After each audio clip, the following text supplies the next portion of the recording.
You do this just so I'll video it with you. Huh? Is it bad? Is it bad? Ah! Oh, Are you from the Gonads now? Oh my gosh. Oh. Jenny, he needs to take a shower. That just reminds me of Granddaddy in that tractor. Yeah. Yeah. Getting it clean for a custom job. Getting all the pollen washed off of it. It's kind of like once you touch it, there's no end. It gets worse.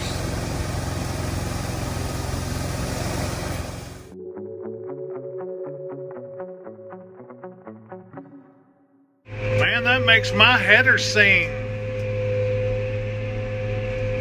About 7 miles an hour. Got a lot of millet in it. Punching out a windrow too. Looks pretty good. That'll clean my header up. Got all that dry land mud in it. Rough old sprinkler track, so.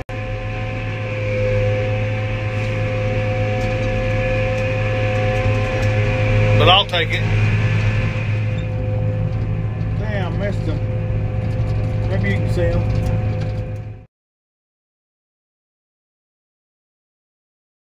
Oh, today has not been a good day. We're over here on custom, and it's making a lot of hay. I should have showed y'all more of this today, but I just didn't. I had some major breakdowns with this. There's a deer with this swather. The header kept on kicking out, and I had to go to mill chute, go get a part. It was a coil on the high pressure pump for the header, for the forward control, so I had to go underneath this cab and put it on. It was tough. That and then my hydraulic fittings over there on that side started leaking again. But I got them all, I think. Had to tighten my center cage belts again. And I had to back off on my crimper just a little bit. This stuff's making a lot. I know you can't see my dirty windows, but it's a pretty good haygrazer. I should get done. That was just 60 acres here. And this guy don't plow in a circle. He always plows straight, so we got to bounce over the sprinkler tracks. And he always does no-till, which that makes it rough. It's just rough, but it's alright. It's a blessing to have it. So, this is behind wheat that I did this spring. And it was behind corn last year. All of it's no-till. And the corn was behind my wheat last year that I baled here. It was also no-till.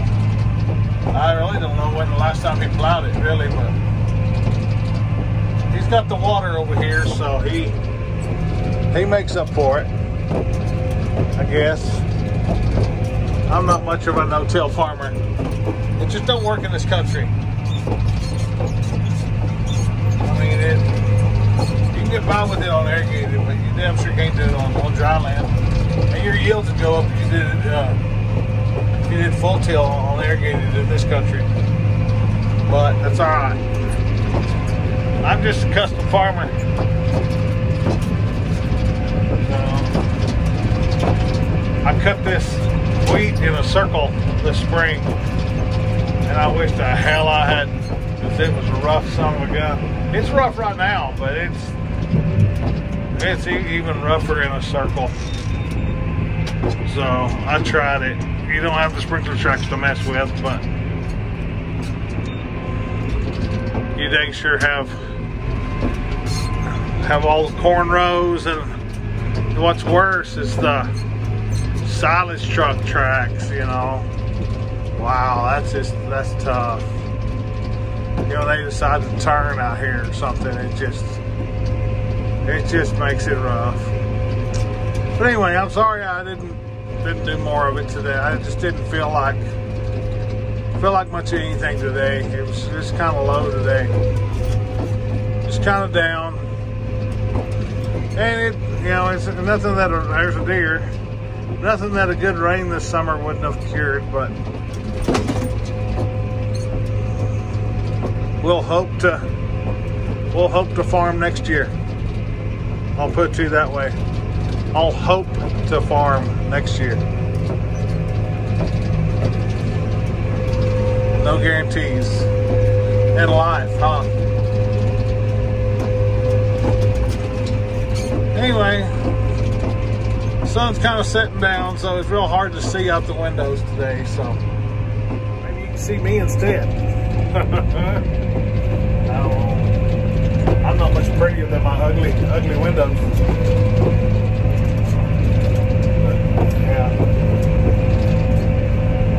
Yeah, it's just not looking too good, you know, this fall.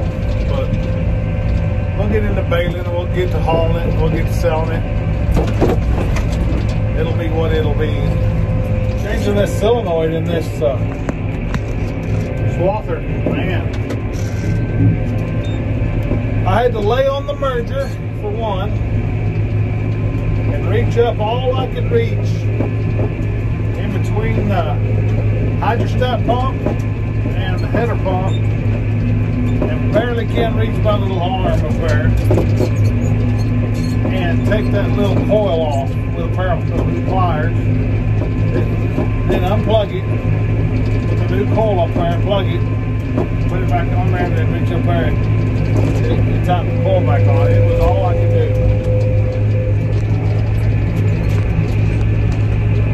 But we got it done. And then those O-rings on them Boss fittings, them Boss 45s over here on that motor, it was just, I put brand new ones on there Sunday, and it just blew them big time. Yeah, on the header deal, I'd just be cutting along, and all of a sudden, I mean, like you hit a brick wall on the header. Of course, tractor's still going, so you're just mowing, pushing over the crop. You know, so you really had to listen, and it just kept on happening. And I was like, that ain't right. It happened to me Saturday, but I kept on, you know, I finished and I thought, well, it was a fleet. Looked at it, I thought it was this wiring harness up here on the header.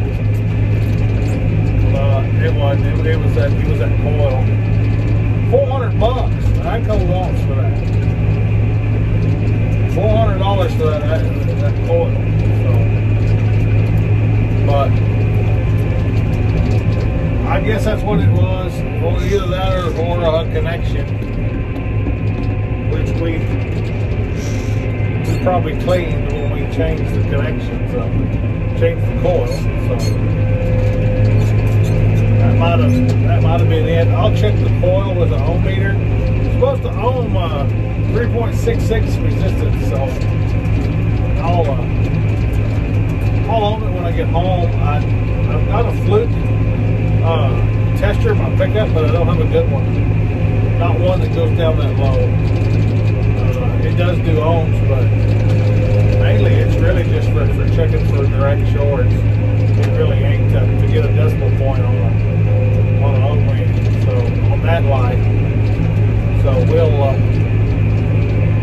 check when we get home and see if I can pull it. It might have been connection, I don't know. But $400 is a lot.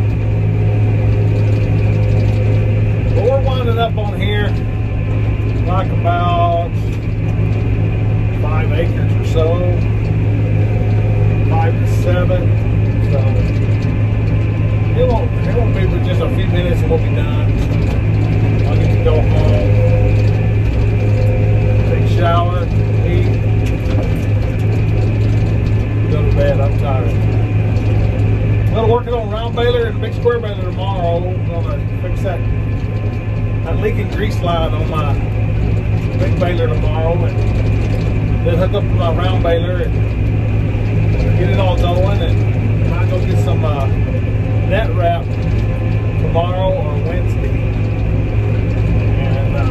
and get some net wrap, and come back and take a look at our haygrazer and see if we need to start raking. So, just it won't last long. I bet you we're about 2 weeks out from being completely done. It won't take me long to get it baled this year. It's just small. This will be the last I bale. I'm gonna try to do it in big squares if I can get it sold to a dairyman.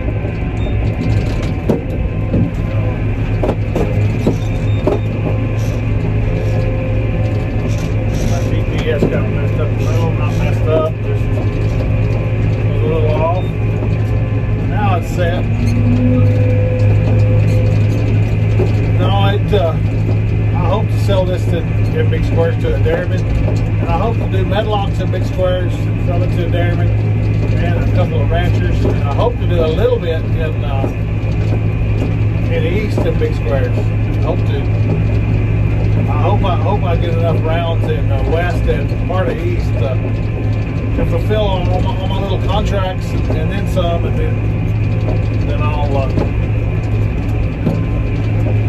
do the rest of this in big squares. Man, I hate cutting it into the sun. Might hit a deer. I've been seeing lots and lots of deer over here. Anyway, I appreciate y'all watching, guys and gals, and hang with us. So it's going to be some stressful times here coming up. So maybe not farming wise, but definitely yield wise. So God bless y'all. Thank you. Well, that's it. 2020 cutting in the books. Got that done. Rode over here to the pickup, head to the house, and start working on balers tomorrow.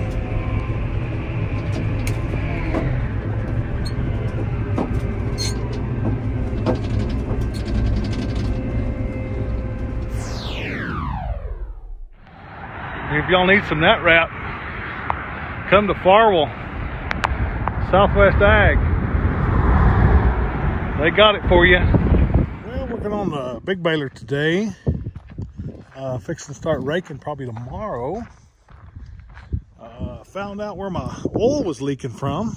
I don't know if you remember my corn baling video, but you saw the oil was all over the knotter. And I thought it was the oiler on the knotter, but after I started looking, I thought, no, it's a hydraulic hose, and it was a hydraulic hose going up to the fan. So I got me some new hoses and fixing to put them on. I just bought this baler here this last fall, so I hadn't had really a chance to dig around on it much. But I love it how this fan will lift up out of your way, and you can get to all the knotters. This is in the front. My gosh, much improvement. Much improvement. You can work on it. You can get to things. I love it. Heston, you're doing good. Yeah, take a look at this. See how this blower right here lifts up? That's the blower. It lifts up out of the way. And look at that. You got all access to all the knotters now. On the front and... yes, I know it's oily. And all the ones on the back. I need to clean them off. I had that oil leak on here. So, it was leaking right there. One of them hoses. I had to replace both them hoses. So, got them replaced. They went up to there to feed the blower. The blower motor, which is right over here. So, that fan gets with it. But I love that, man. It folds back down. Everything's out of your way.